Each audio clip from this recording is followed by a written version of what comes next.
Contents of Amos. Judgments against the nations. 1 to chapter 2 verse 3. Jehovah out of Zion he will roar. 1 verse 2.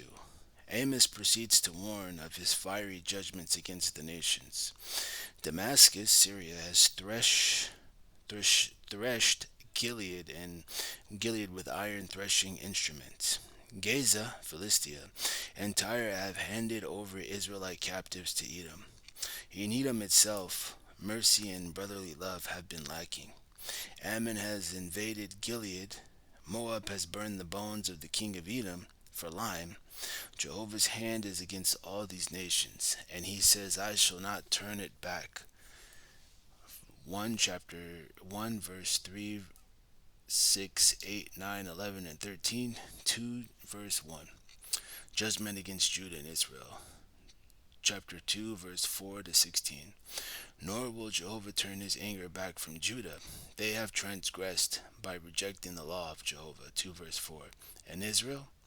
Jehovah annihilated the formidable Amorites for them and gave them the good land. He raised up Nazarites and prophets among them, but they made the Nazarites break their vow and command the prophets, you must not prophesy. 2 verse 12. Therefore Jehovah is making their foundations sway like a wagon, loaded with newly cut grain. As for their mighty men, they will flee naked. The accounting with Israel. Chapters 3 to chapter 6 verse 14. By his use of striking illustrations, Amos emphasizes that the fact of his prophesying in itself proves that Jehovah has spoken. For the sovereign Lord Jehovah will not do a thing unless he has revealed his confidential matter to his servants the prophets. Sovereign Lord Jehovah himself has spoken. Who will not prophesy? 3 verse 7 and 8.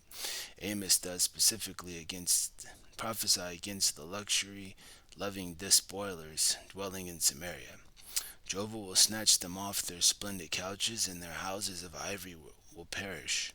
Jehovah recounts his chastisement and rejects corrections of Israel. 5 times he reminds them, you did not come back to me. Therefore, O Israel, get ready to meet your God. 4 verse 6 to 12. Amos takes up a prophetic dirge. The virgin Israel has fallen. She cannot get up again. She has been forsaken up on her own ground. There is no one raising her up. 5 verse 2. However, Jehovah, the maker of wonderful things in heaven and earth, keeps calling Israel to search for him and keep living. Yes, search for what is good and not what is bad. At the end, that you people may keep living. Chapter 5, verse 4, 6, and 14. But what will the day of Jehovah mean to them? It will be a day of woe. Like a torrent, it will sweep them into exile beyond Damascus, and the ivory-decked houses of their sprawling feast will be turned to rubble and debris. Amos prophesies in spite of opposition. 7, 1 through 17. Jehovah shows his prophet a plummet set in the midst of Israel.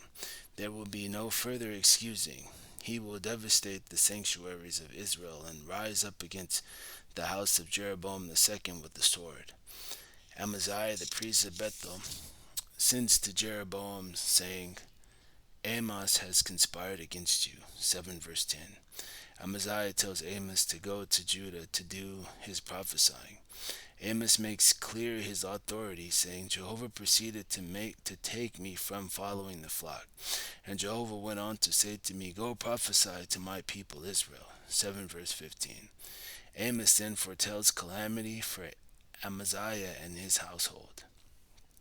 Oppression, punishment, and restoration. 8 to chapter 9 verse 15. Jehovah shows Amos a basket of summer fruit. He condemns Israel's oppression of the poor and swears by the superiority of Jacob that they will have to mourn on account of their bad works. Look, there are days coming, is the utterance of the sovereign Lord Jehovah, and I will send a famine into the land, a famine not for bread, and a thirst not for water, but for hearing the words of Jehovah. 8 verse 7 and 11. They will fall to rise up no more.